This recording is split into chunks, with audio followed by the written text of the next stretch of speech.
വേട്ടയാടപ്പെടുന്നവന്റെ രാഷ്ട്രീയം പറയുന്ന വേടൻ.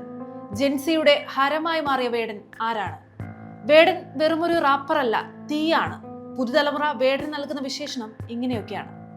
Voice of voiceless എന്ന മ്യൂസിക് വീഡിയോയിലൂടെയാണ് വേടൻ എന്ന തൃശൂർ സ്വദേശി ശ്രദ്ധേയനാവുന്നത്. അടുത്ത കാലത്ത് പുറത്തിറങ്ങിയ വിജയ ചിത്രങ്ങളിലൂടെയും ഗാനങ്ങളിലൂടെയും ശ്രദ്ധേയനാണ്. വേടൻ തന്റെ 25ാമത്തെ വയസ്സിലാണ് ആദ്യ മ്യൂസിക് വീഡിയോ പുറത്തിറക്കുന്നത്.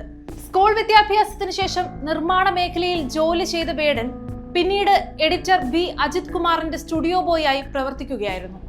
അമേരിക്കൻ റാപ്പർ ടൂപാക് ഷാക്കൂറിൽ നിന്ന് പ്രചോദനം ഉൾക്കൊണ്ടാണ് സ്വതന്ത്ര സംഗീത രംഗത്തേക്ക് വേടൻ എത്തുന്നത്. ആദ്യ മ്യൂസിക് വീഡിയോയ്ക്ക് ശേഷം പുറത്തിറങ്ങിയ വേടന്റെ മറ്റു റാപ്പുകളും ഏറെ ശ്രദ്ധ നേടി.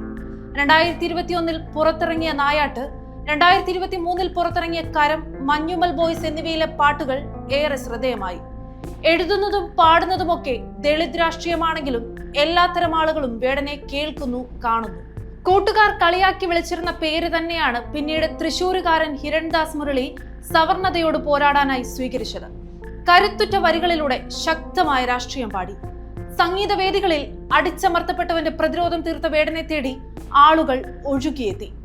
ആരും സിന്തറ്റിക് ഉപയോഗിക്കരുതെന്നും അത് ചെകുത്താനാണെന്നും പറഞ്ഞത് ഈ അടുത്തിടയ്ക്കാണ്.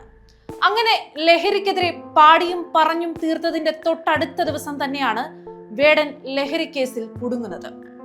മീറ്റു വിവാദത്തിലും കുടുങ്ങി. മാപ്പ് പറഞ്ഞ് തടിയോറിയെങ്കിലും വിവാദങ്ങൾ വിട്ടൊഴിഞ്ഞില്ല. എമ്പുരാൻ വിവാദത്തിൽ വായടച്ചിരുന്നവരെ ഇഡിയെ പേടിച്ചവരെന്ന് വിളിച്ചു. വിയർപ്പ് തുന്നിയിട്ട കുപ്പായം ഏറ്റുപാടാൻ പുതുതലമുറ ഒഴുകിയെത്തി. വേടന്റെ രാഷ്ട്രീയത്തോട് ഇണങ്ങിച്ചേർന്നത് ഒരു പറ്റം യുവാക്കൾ മാത്രമല്ല, അടിച്ചമർത്തപ്പെട്ട ഒരു പറ്റം ജനത. സിനിമ ചെയ്തതിന് ഇഡിയെ അന്വേഷണത്തിന് അയക്കുന്ന വളരെ മോശം പിടിച്ച കാലമാണ്. അതുകൊണ്ട് തന്റെ മുന്നിലുള്ള പുതുതലമുറ പൊളിറ്റിക്കലി വിൽപ്പവറുള്ള തീരുമാനമെടുക്കാൻ കെൽപ്പുള്ള ആളുകളായി വളരണം. നിങ്ങളിൽ മാത്രമാണ് തനിക്ക് പ്രതീക്ഷയുള്ളത്. പ്രായമായ ആളുകളൊക്കെ വൃത്തികേടുകൾ കാണിക്കുകയാണ്. നല്ല നിലപാടെടുക്കാൻ പഠിക്കണം. ഈ രീതിയിലാണ് വേടൻ പുതുതലമുറയോട് അടുത്തിടെ നടന്ന ഒരു കൺസേർട്ടിൽ സംസാരിച്ചത്.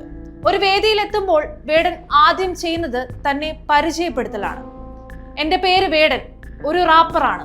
ഒരുപക്ഷെ പഴയ ആളുകൾക്കൊന്നും എന്നെ അറിഞ്ഞെന്ന് വരില്ല. ഇങ്ങനെയാണ് തുടക്കം. പുതുതലമുറയ്ക്കിടയിൽ ഹരം സൃഷ്ടിച്ച ആളുകളുടെ പൾസ് അറിയാൻ കഴിവുള്ള ഒരു റാപ്പറാണ് വേടൻ. പ്രത്യേകിച്ച് ഇന്നത്തെ കാലത്ത് സിനിമാക്കാർ അല്ലെങ്കിൽ ഇത്രയും പോപ്പുലറായി നിൽക്കുന്ന ആളുകൾ പലപ്പോഴും രാഷ്ട്രീയം പറയാൻ മടിക്കാറുണ്ട്. അവിടെയും വ്യത്യസ്തനായി നിലകൊള്ളുകയാണ് വേടൻ. ഭയപ്പെടാതെ സംസാരിക്കുകയാണ്. റാപ്പിലൂടെ രാഷ്ട്രീയം പറയുന്ന ഈ വേടൻ.